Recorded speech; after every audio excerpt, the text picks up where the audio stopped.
que é sobre família. Família é a ideia de Deus, família é um projeto de Deus. Nunca é muito falar sobre família. Todas as vezes que eu preparo um sermão e vou falar sobre família, eu aprendo mais do que é ser uma família. Ou seja, uma família cristã, uma família pautada na graça de Deus, no amor de Deus. Então, eu quero nessa noite que você abra comigo a palavra de Deus em Josué, capítulo 24. Hoje eu quero falar a atitude que Josué tomou quanto à sua vida. E para a gente entender um pouco a história do capítulo 23 e do capítulo 24, Josué, já com a idade avançada, ele reúne alguns para representar o povo da sua época, líderes, oficiais, juízes, enfim, alguns aqui no capítulo 23. E ele começa então a questionar no seu discurso, perguntando para eles se eles vão continuar servindo os deuses ou vão de fato abandonar esses deuses. Qual Deus o qual eles iriam servir? E no capítulo 24, ele já reúne todos de Israel em Siquém. E ele então questiona mais uma vez, dizendo que os deuses deles, o que fizeram? E o Deus de Josué, o Deus verdadeiro, o que fez por eles? E Josué faz aqui uma declaração, o qual eu e você fizemos e devemos fazer constantemente em relação à família. E eu quero ler então no capítulo 24, o verso 14 e 15, essa renovação da aliança que Josué fez. Então diz assim a palavra de Deus em Josué, capítulo 24, versículo 14 e versículo 15. Diz assim: agora, pois, temei ao Senhor e servi-o com integridade e com fidelidade, deitai fora os deuses os quais serviram vossos pais da além de Eufrates e no Egito, e servi ao Senhor. Porém, se vós parece mal servir ao Senhor, escolhei hoje a quem sirvais: aos deuses a quem serviram vossos pais, que estava da além de Eufrates, aos deuses dos amorreus, em cuja terra habitais. Eu e minha casa serviremos ao Senhor. Vamos orar? Pai, estamos mais uma vez diante da Tua palavra. Ilumine, Senhor, a nossa mente. Queremos falar somente a Tua palavra. Que o Senhor, de fato, venha falar conosco nessa noite. Assim eu te peço, em nome de Jesus. Amém, amém. Como eu falei, irmãos, essa declaração de Josué, ele tomou uma atitude, dizendo ao povo, ele exortou o povo, qual Deus, o qual eles iriam servir daqui para frente. Eles já experimentaram o que Deus, o Deus de Josué, o Deus nosso, o Deus que criou o céu, criou a terra, o Deus de milagre, fizera em favor deles. E Josué então toma essa posição para si, dizendo: olha, eu daqui para frente eu vou servir o Senhor. Eu e minha casa, não somente eu. Ele faz a declaração incluindo toda a sua casa, dizendo que a partir daquele momento, essa aliança que ele faz com Deus, que a tua casa servirá ao Senhor. E o tema que eu quero tratar aqui com os irmãos nessa noite: o lar e a família do cristão. Vou repetir: o lar e a família do cristão. E eu então quero começar, em primeiro lugar, falando: o lar está no plano de Deus. De fato, o lar do cristão, de fato está na ideia de Deus, no projeto de Deus. Foi Deus que constituiu o lar, ou seja, a sua família. Então, sabendo disso, e aqui eu quero fazer algumas considerações sobre esse lar do cristão. Deus fundou o lar. Eu quero que você abra comigo em Mateus capítulo 19, lá no Novo Testamento, primeiro livro.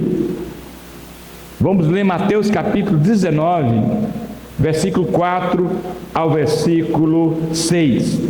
E mantenha aí a sua Bíblia aberta, porque hoje nós vamos abrir em vários textos para afirmar, para complementar aquilo que vamos falar aqui nessa noite. Então, em Mateus capítulo 19, a partir do versículo 4, diz assim: então respondeu ele: não tendes lido que o Criador, desde o princípio, os fez homem e mulher, e que disse: por esta causa deixará o homem pai e mãe e se unirá à sua mulher, tornando-se os dois uma só carne. De modo que já não são mais dois, porém uma só carne. Portanto, o que Deus uniu, não separa o homem. Meus irmãos, esse texto, ele fala do divórcio. Na verdade, eles queriam pegar Jesus no contrapé.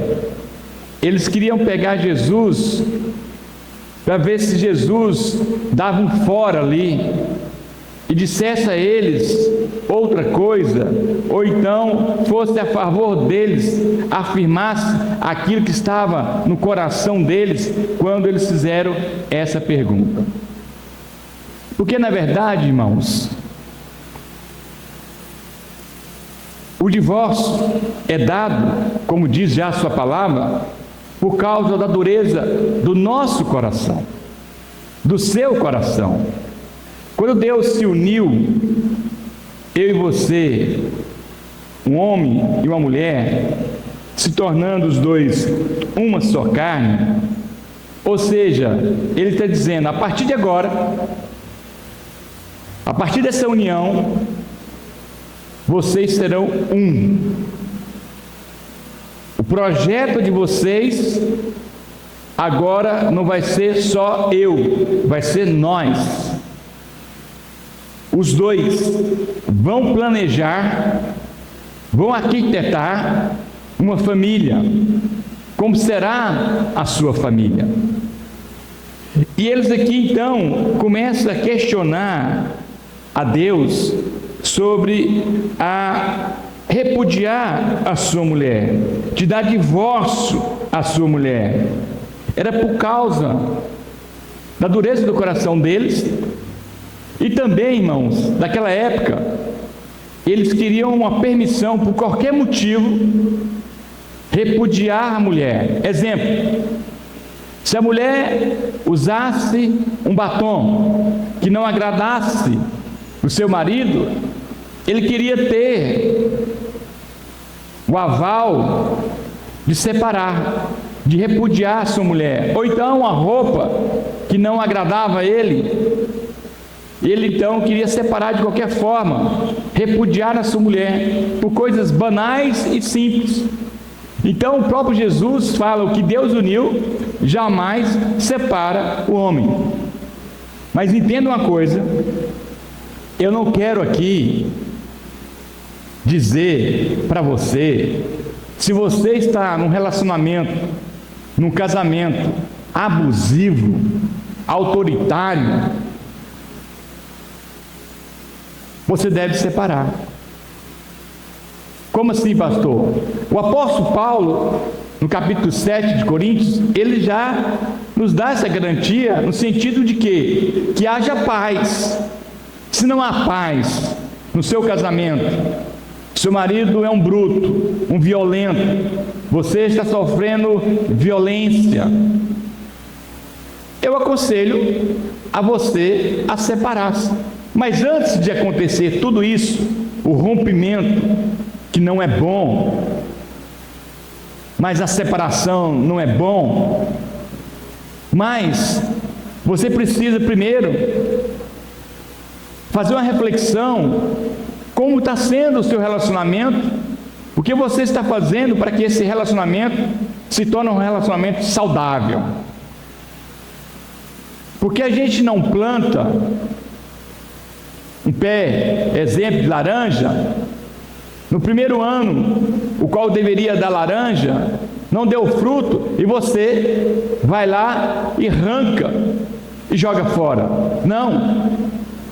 Você descobre a causa, porque aquele pé de laranja não deu fruto, você começa então a adubar, a jogar mais água, tratar aquele pé de laranja de maneira diferente, para que ele venha o quê? Dar fruto. Assim é o casamento. Você precisa tratar o seu casamento, você precisa adubar o seu casamento pautado na palavra. Se tudo isso não resolver, eu lamento. É triste eu falar isso, mas é uma realidade.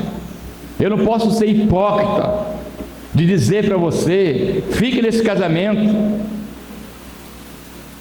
sendo violentada, abusada. Eu seria contra até as próprias escrituras e contra os meus princípios éticos. Sempre falo, quando alguém venha pedir conselho sobre casamento, que está num relacionamento conturbado, eu dou 2 conselhos. Primeiro eu falo assim: olha,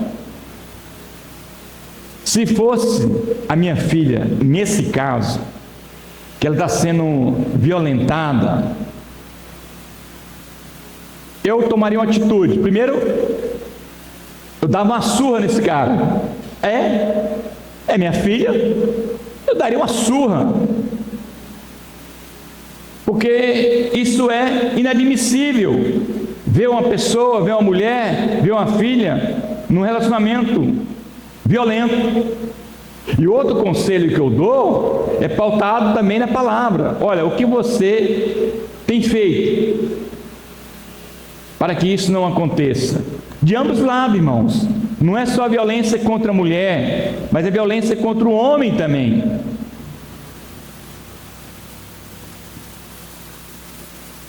Aí você precisa refletir, você precisa analisar se esse casamento está pautado de fato nas Escrituras. No seu casamento, no seu lar, a paz, reina a paz, senão você tem que tomar uma atitude.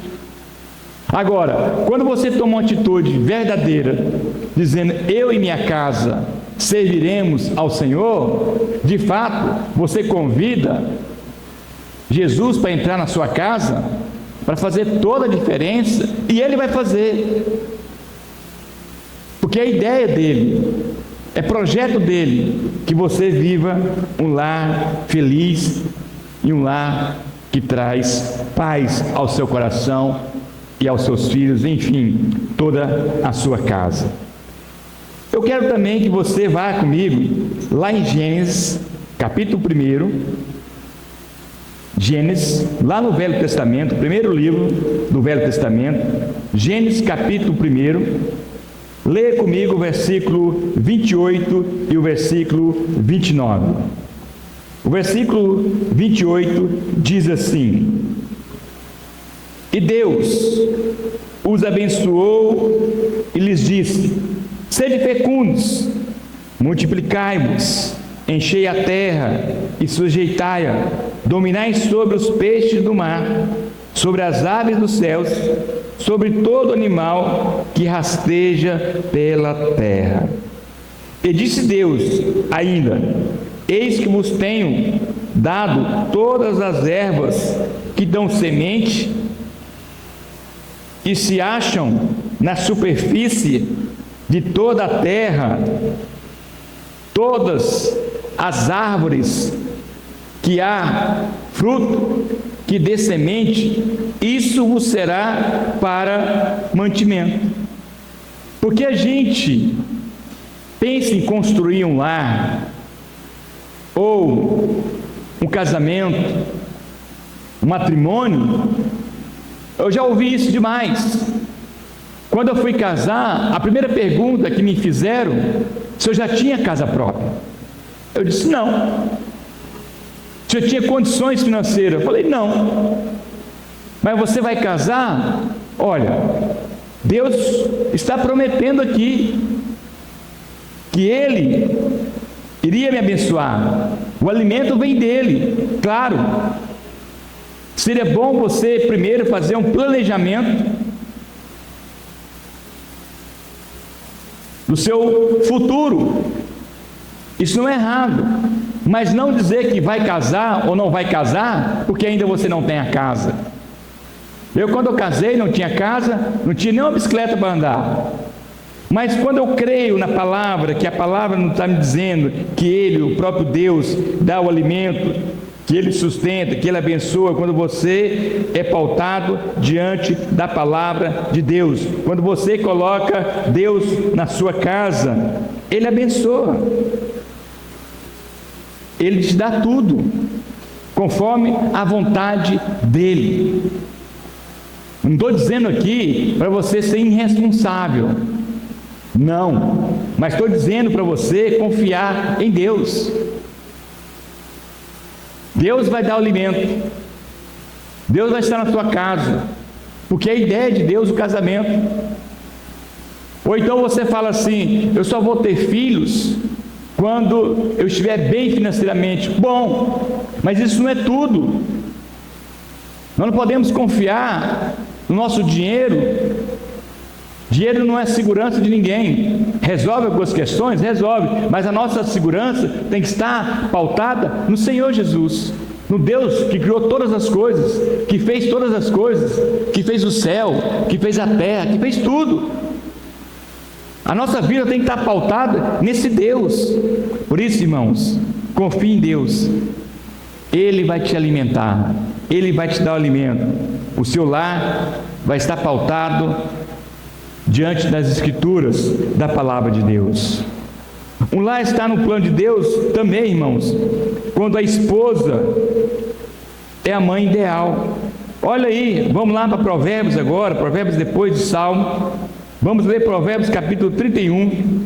Como eu falei no início, nós vamos abrir várias vezes a palavra de Deus nessa noite. Olha o que diz no Provérbios capítulo 31, a esposa e a mãe ideal do lar. É muito interessante esse texto, é conhecido por todos, mas praticado pouco. Olha o que diz Provérbios 31, versículo 10 ao 12. Depois nós vamos lá para o 26 e 28. Diz o seguinte, olha aí, a partir do versículo 10. A mulher virtuosa, quem achará? O seu valor muito excede de finas joias. O coração do seu marido confia nela, e não haverá falta de ganho. Ela lhes faz bem e não mal, todos os dias da sua vida. Agora vai lá para o 26. Fala com sabedoria. A instrução da bondade está na sua língua. Olha o verso 28, 27. Atende ao bom andamento da sua casa e não come o pão da preguiça. Levanta-se os seus filhos e lhe chamam de tosa. O seu marido a louva, dizendo: muitas mulheres procedem virtuosamente, mas tu a todas sobrepujas, sobressai, porque essa mulher, ela age com sabedoria dentro do seu lar, ela age pautado nas Escrituras, ela tem sabedoria. Por isso que a mulher virtuosa é uma mulher sábia, que sabe cuidar da casa, sabe cuidar do seu marido, sabe cuidar dos filhos. Não estou dizendo aqui, irmãos, não entenda isso, que a mulher não deve trabalhar fora. Sim, com certeza. Hoje nós estamos na sociedade que a mulher, ela sempre foi e sempre será importante, tanto fora, na vida secular, tanto dentro da igreja, mas ela tem que entender que ela tem que tratar a sua casa com sabedoria. Ela tem uma responsabilidade de construir a sua família na sabedoria. E o homem aqui faz um grande elogio a essa mulher. Essa mulher, o qual aqui, virtuosa, ela ultrapassa o universo. Ela ultrapassa todo o querer, todo o desejo. Ele se alegrava diante dessa mulher virtuosa. A casa que tem uma mulher virtuosa é uma casa que nunca vai cair, nunca vai desabar quando entrar os problemas. O que mais separa hoje é o que, irmãos? É o problema financeiro. O problema financeiro começa a afetar, começa a faltar as coisas. A primeira coisa que querem é se romper, é se separar. Mas você, mulher, você, mãe, tem um papel muito importante dentro do seu lar. Mulher virtuosa, quem achará? Viva como essa mulher, uma mulher virtuosa, uma mulher presente, uma mulher que ama o marido, uma mulher que cuida do marido, uma mulher que cuida dos filhos e cuida de si mesmo. Essa é a mulher virtuosa. O lar está no plano de Deus também, irmãos. As devidas relações entre marido e esposa. Agora vamos mexer uma coisa muito importante e muito deturpada. Vai comigo lá em Efésios, capítulo 5. Muito deturpado esse texto, e muitas mulheres não querem submeter esse texto por causa da deturpação desse texto. Veja o que diz aí em Efésios capítulo 5, versículo 23 em diante. Diz o seguinte: porque o marido é o cabeça da mulher, como também Cristo é o cabeça da igreja, sendo este mesmo o salvador do corpo. Como, porém, a igreja está sujeita a Cristo, assim também as mulheres sejam em tudo submissas ao seu marido. Maridos, amai a vossa mulher, como também Cristo amou a igreja e a si mesmo se entregou por ela. Meus irmãos, olha, esse texto ele é fantástico. Continuando no versículo 26, para que o santificasse, tendo a purificado por meio da lavagem de água pela palavra, para apresentar a si mesmo igreja gloriosa, sem mácula, sem ruga, sem coisas semelhantes, porém santa e sem defeito. Assim também os maridos devem amar a sua mulher como ao próprio corpo. Quem ama a esposa a si mesmo, se ama, porque ninguém jamais odiou a própria carne, antes alimenta e dela cuida, como também Cristo faz com a igreja, porque somos membros do seu corpo.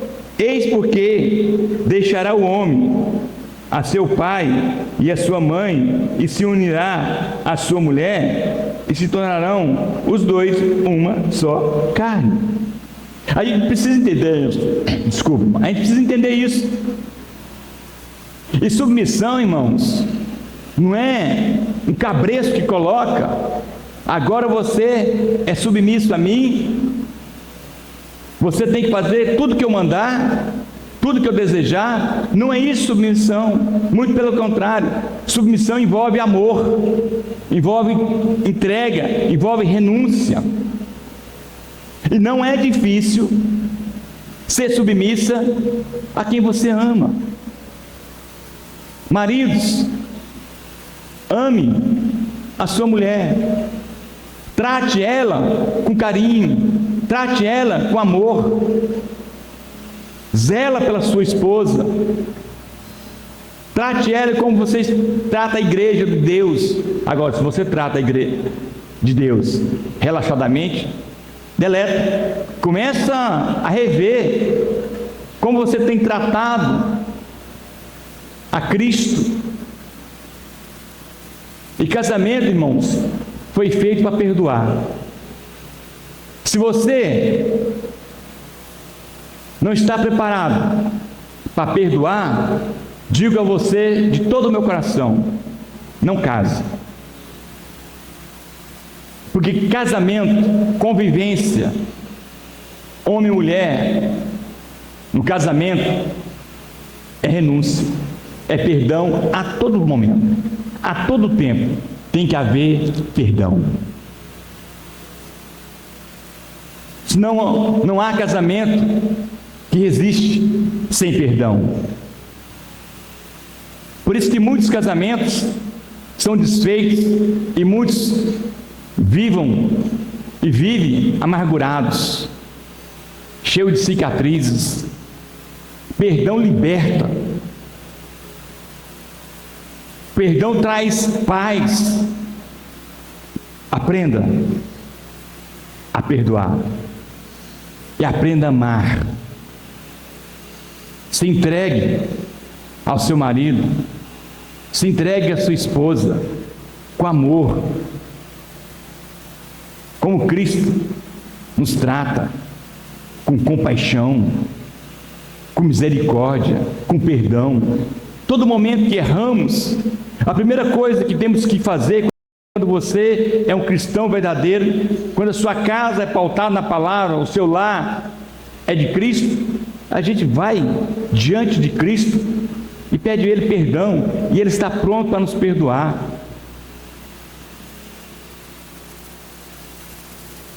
Esse é meu papel, esse é seu papel, marido e esposa. Em segundo lugar, irmãos, o ideal de Deus quanto ao lar. O lar de Adão e Eva. Vamos voltar lá em Gênesis para ver como que era o lar que Deus criou para Adão e para Eva. Olha aí, irmãos, eu acho esse texto fantástico. Gênesis 2, versículo 8. Olha o que diz aqui. Vamos ler o 7 primeiro. Então formou o Senhor Deus ao homem do pó da terra, e lhe soprou nas narinas o fôlego de vida, e o homem passou a ser alma vivente.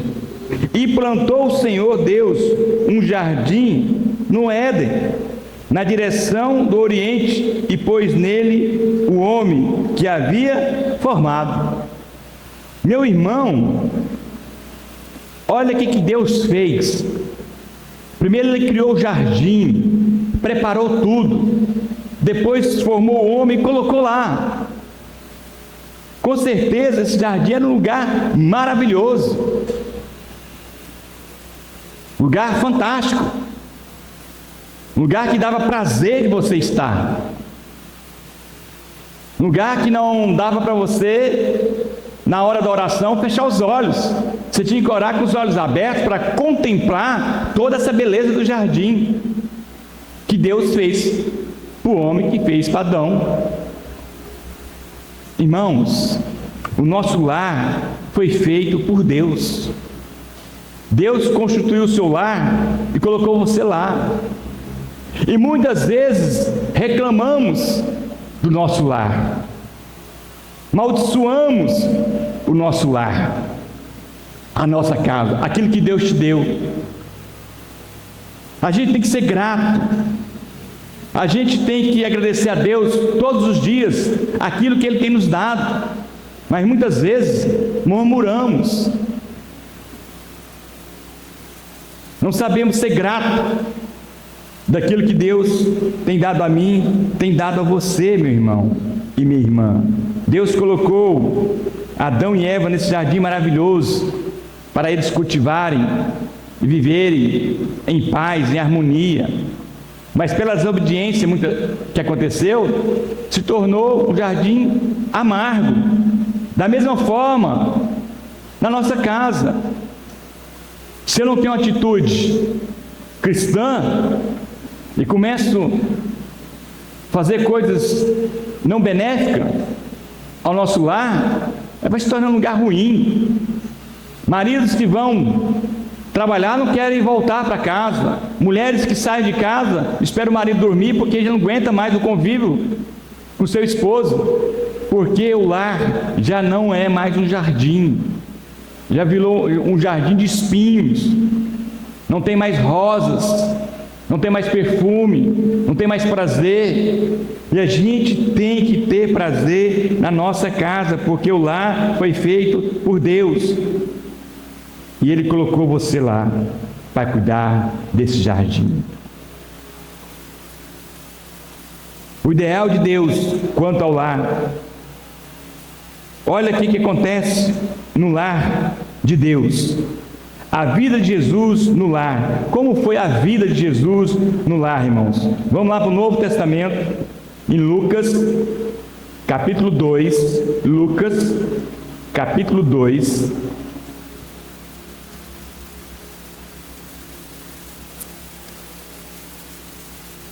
Lucas, capítulo 2. Vamos ler o verso 39 a 40. Lucas, capítulo 2, 39 a 40, depois nós vamos lá o 51 e o 52, ok? Diz assim então: cumpridas todas as ordenanças segundo a lei do Senhor, voltaram para Galiléia, para a sua cidade Nazaré. Crescia o menino e se fortalecia, enchendo-se de sabedoria, e a graça de Deus estava sobre ele. Verso 41. Ora, anualmente iam seus pais a Jerusalém para a festa da Páscoa. Quando ele atingiu os 12 anos, subiram a Jerusalém, segundo o costume da festa. Terminados os dias da festa, ao regressarem, permaneceu o menino Jesus em Jerusalém, em que seus pais o soubessem.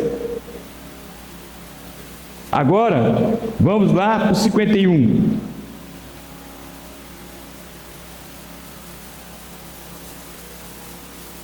e desceu com eles para Nazaré.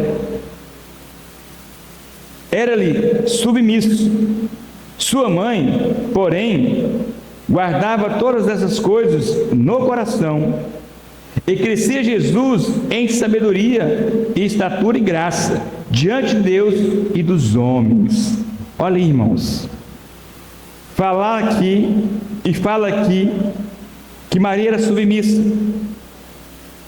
E ela guardava todas as coisas no coração.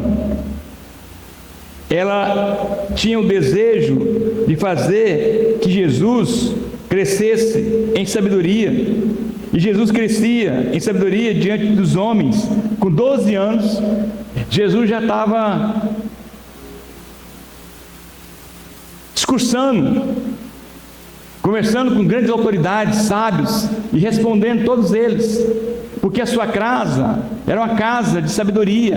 Maria tratava Jesus ali com sabedoria, juntamente com seu pai, com certeza. Tinha ali coisas boas entre eles, e esse Jesus foi crescendo, enchendo de graça, enchendo de sabedoria. E da mesma forma, meu irmão, minha irmã, nós temos que estar no lar, plantando e desejando e criando em nossos filhos, no nosso ambiente, um ambiente de sabedoria. Salomão foi um grande sábio. Salomão não pediu nada mais do que sabedoria. E a gente tem que pedir sabedoria para lidar com tudo dessa vida. Ensinar os nossos filhos a responder às autoridades com sabedoria. Responder os professores com sabedoria. Muitas vezes nossos filhos chegam na escola, tratam mal os professores. Não sabemos ensinar nossos filhos para ter sabedoria, para discernir o que é o certo e o que é o errado, a respeitar aquele que está falando, aquele que está ensinando. Nós temos que pedir a Deus que nos dê sabedoria aos nossos filhos e a nós, para poder responder essa sociedade podre. Mas, irmãos, nossos filhos, eu e você, só vamos responder às autoridades se estivermos cheios da graça de Deus, cheio da sabedoria de Deus. Jesus foi criado nesse ambiente, um ambiente de sabedoria. Em terceiro lugar, o conselhos aos pais. Um lar e a família do cristão tem que ter conselho. E eu quero aqui mostrar então o conselho aos pais. Primeiro, amai-vos uns aos outros. Vamos lá para Colossenses, ver o que ele fala sobre isso, esse amor. Amai uns aos outros. Colossenses, abra comigo. Colossenses capítulo 3, vamos ler do verso 13 ao verso 20. Colossenses capítulo 3, do verso 13 ao verso 20. Diz assim: suportai-vos uns aos outros, perdoai-vos mutuamente, caso alguém tenha motivo de queixa contra outrem. Assim como o Senhor vos perdoou, assim também perdoai-vos. Acima de tudo isso, porém, esteja o quê? O amor, que é o vínculo da perfeição. Seja a paz de Cristo o árbitro em vosso coração, o qual também fostes chamados em um só corpo. Sede agradecidos. Habite ricamente em vós a palavra de Cristo, instruindo-vos e aconselhai-vos mutuamente em toda sabedoria, louvando a Deus com salmos e hinos e cânticos espirituais, com gratidão em vosso coração, e tudo que fizeste, seja em palavra, seja em ação, fazei em nome do Senhor Jesus, dando por ele graça a Deus Pai. Esposas, sede submissas ao próprio marido, como convém no Senhor. Maridos, amai vossa esposa e não a trateis com amargura. Filhinhos, em tudo obedecei a vossos pais, pois fazê-lo é grato diante do Senhor. Meu irmão, minha irmã, o lar tem que ter amor. Como eu disse, o lar tem que ter entrega desse amor de Cristo. Tem que ter uma harmonia entre pai e filho, filho e pai, esposa e esposa. Por isso que a gente vê hoje notícias: pais matando filhos, filhos matando pais. Por quê, irmãos? Porque não há uma sabedoria, não há uma convivência saudável, não há submissão, não há amor, não há paz. Tem lar que é verdadeiro inferno. E a gente precisa desenvolver isso no nosso lar. Um lar de harmonia, de paz. Um pai que ama o filho de verdade, um filho que ama o pai.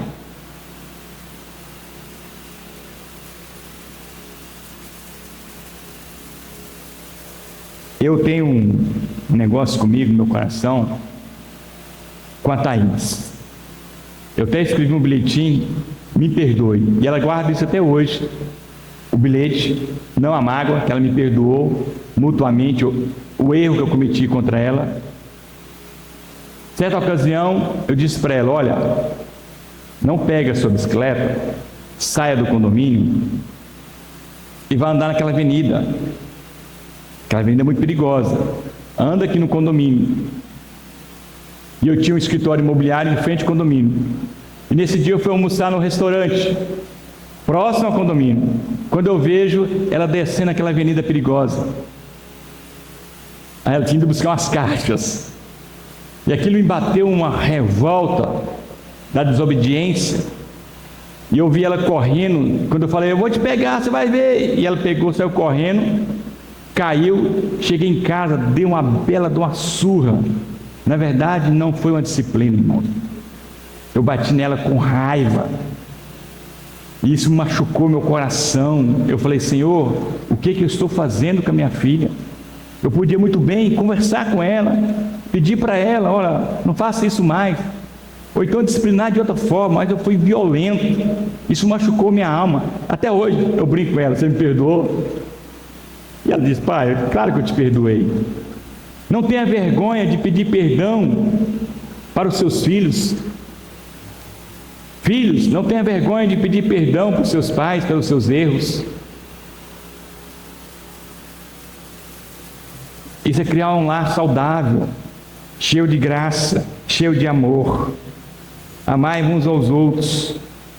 Outra coisa, aconselho aos pais: não provoqueis ou não provocar a ira dos seus filhos. Vamos voltar lá em Efésios. Abre comigo, volta lá em Efésios, capítulo 6. Efésios, capítulo 6. Vamos ler o verso 4. Preste bem atenção nisso, pais. Isso aqui é muito importante. Capítulo 6, verso 4, diz o seguinte: e vós, pais, não provoqueis vossos filhos a ira, mas criai-vos na disciplina e na admoestação do Senhor. Nossos filhos têm que ser disciplinados, mas com amor, com moderação. Não fique provocando ira nos seus filhos, violentando de qualquer forma, de qualquer jeito. Eu me lembro da situação na minha casa. Eu, de fato, não era nenhum santo na escola. E uma professora, lembro o nome dela até hoje, Nazaré, ela me chamou de capeta. E aquilo eu achei tão ruim, fiquei mal com aquilo. E todas as crianças naquele ambiente começaram a rir. Cheguei em casa e falei para minha mãe: mãe, a professora me chamou de capeta. Bateu uma ira na minha mãe, uma revolta, e ela foi lá no colégio me defender. Chegou no colégio: por que você chamou meu filho de capeta? Por que você não nos comunicou para disciplinar meu filho, mas chamar ele de capeta? Aquela professora tremia. Ela foi me defender porque ela não concordou com o verbo me chamar de capeta. Meu pai não, estando certo ou errado, ele disciplinava. Minha mãe falou para o meu pai: olha, chamou nosso filho de capeta. Ah, deve ser capeta mesmo. No mínimo estava fazendo bagunça, pegou eu pelo braço e ó. E aquilo eu fiquei sem entender. Eu certo. Não tinha feito nada nesse dia para me chamar de capeta. Eu não me lembro o que eu tinha perguntado, mas me chamar de capeta. E meu pai me bateu. E aquilo me provocou uma ira, uma revolta contra o meu pai. E aquilo foi crescendo. Aí eu fui crescendo, sempre lembrava disso. Aí, irmãos, quando eu aceitei Jesus, fez toda a diferença.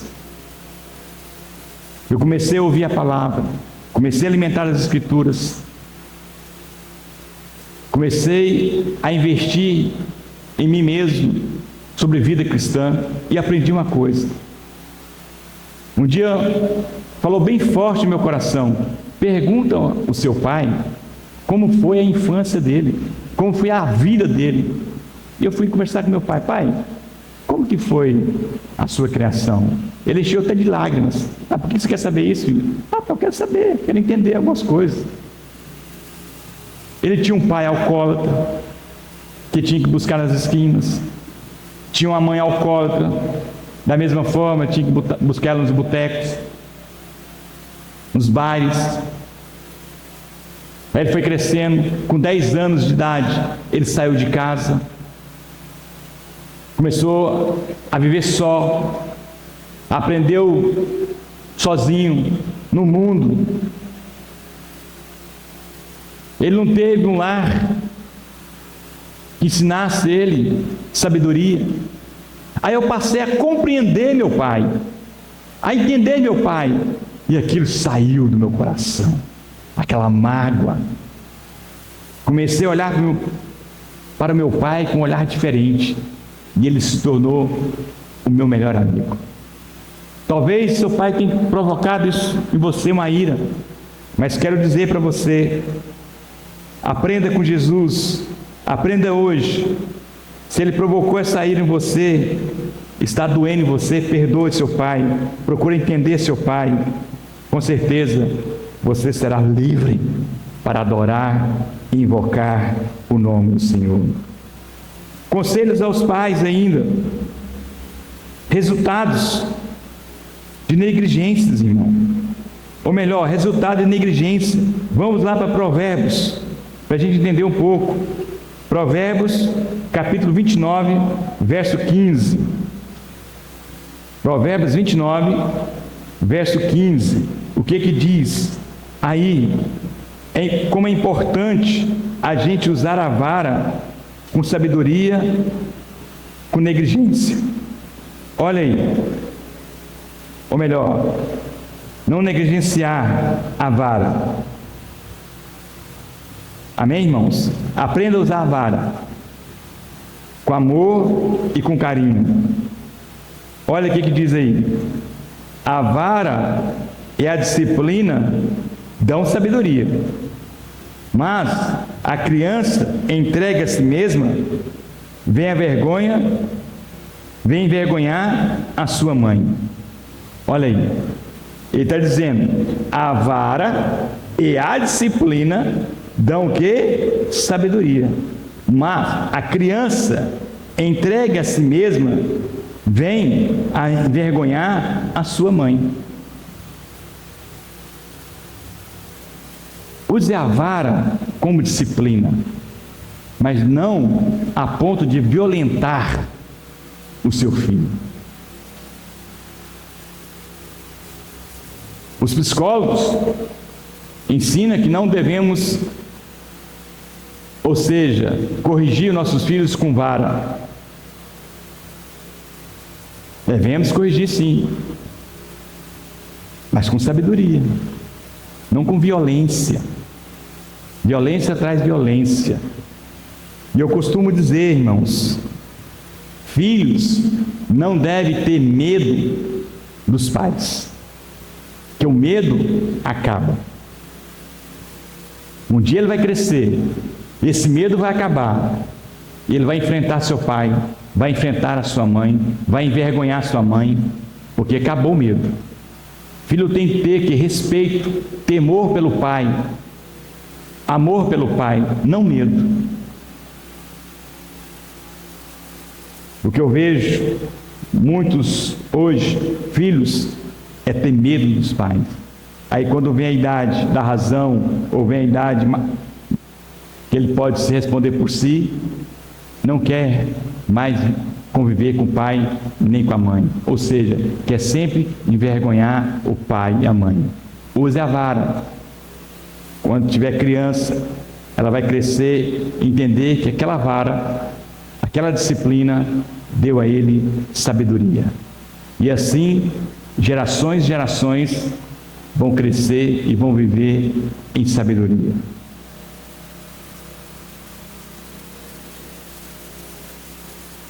Em quarto lugar, o conselho aos filhos.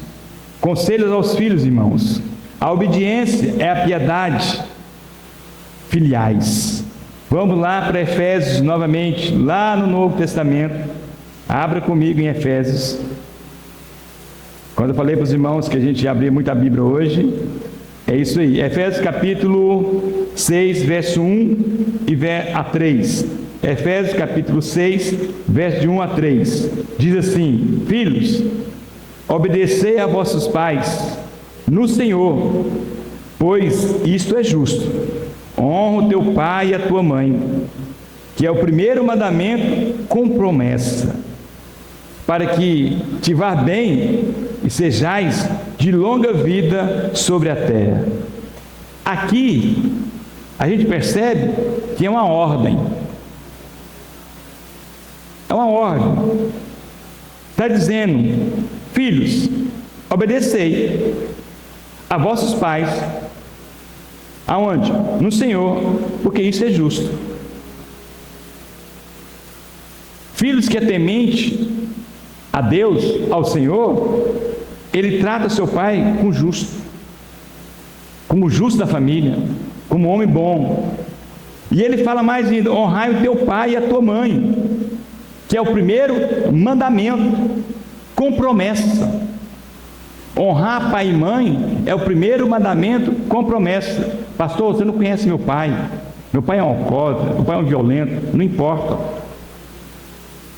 Você tem que honrá-lo e mostrar para ele que você o honra, mesmo ele estando errado, para que ele venha um dia conhecer o mesmo Cristo que você o conhece. Honrar pai e mãe é o primeiro mandamento. E é com promessa, irmãos, para que te vá bem e seja de longa vida sobre a terra. De longa vida. Filhos, honram seus pais. Deseja um lar com esse ambiente de honra. Tem filhos que têm vergonha dos pais. Sabiam disso? Pelo que o pai é, pelo que o pai tem, a forma física do pai ou da mãe. Tem vergonha de apresentar para os coleguinhas, de falar para o namorado ou para a namorada quem é sua mãe, quem é seu pai. Esconde os pais. E eu tenho uma experiência muito boa com minhas filhas. Eu tinha um Fusquinha e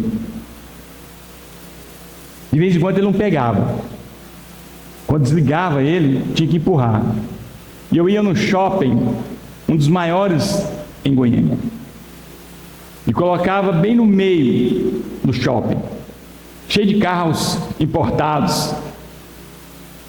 Íamos para o shopping, alimentávamos, depois tinha que empurrar o Fusquinha. Juntava minha esposa e minhas duas filhas pequenas, ria muito, empurrava, aí eu dava o tranco, pegava, e Fusca, platinado, não sei quem já teve Fusca, faz um barulho, pá, pá, pá, pá, pá. Mas elas não tinham vergonha disso, muito pelo contrário, elas ficavam alegres, elas achavam aquilo divertido. Nunca falaram, não pai, eu não vou empurrar não, eu vou esconder, não, porque ela sabia que o pai tinha aquilo ali, aquilo era a diversão deles, aquilo era a alegria delas, no meu caso, das minhas filhas. Enquanto eu já vi pais dizer a mim, pastor, eu fui levar minha filha, o meu filho no colégio, fui dar um beijo na minha filha, e ela negou o meu beijo, disse que não queria pagar aquele mico. Filhos, não faça isso com seus pais. Pagar mico é os seus pais visitar vocês na cadeia, na prisão. Aí sim é pagar mico. Beijo de um pai, beijo de uma mãe faz muita diferença. Eu fico vendo o Vicente, meu neto, ele machuca, beijo, beijo, beijo, e a gente dá um beijo, sarou, sarou. E ele vai lembrar que esse beijo dado a ele, que sarou ele, lá no futuro, ele vai abraçar os avós, vai abraçar os seus pais, com a mesma gratidão desse abraço, desse beijo que ele vai dar em nós, vai nos sarar a nossa solidão, a nossa tristeza, porque ele aprendeu naquele momento que o beijo, de fato, sarava. Com certeza, lá na frente, ele vai entender isso. Irmãos, concluindo nosso sermão, não deixe de servir o Senhor à sua casa. Cria esse ambiente da sua casa, o lar que Deus te deu, com graça, com sabedoria, com amor. Com certeza, as gerações que passarem pela sua casa vão servir o Senhor. Vão poder dizer, olha, eu não sei os deuses que vocês servem, mas o Deus dos meus pais, eu e minha casa serviremos esse Deus. Eu e minha casa vamos servir esse Deus dos meus pais. Um Deus de milagre, um Deus de paz, um Deus de transformação, um Deus de alegria. Que Deus assim nos abençoe em nome de Jesus. Vamos orar? Pai, te louvo, Senhor, pela Tua palavra. Que essa palavra não volta vazia. Que essa palavra encontre lugar em nossos corações. Que o Senhor continue tendo misericórdia de nós. Perdoe nossos pecados, as nossas falhas. Quantas vezes erramos como esposo. Quantas vezes, ó Pai, erramos como pai, como mãe. Tem misericórdia de nós. Pai, muito obrigado, porque o Senhor tem nos sustentado. O Senhor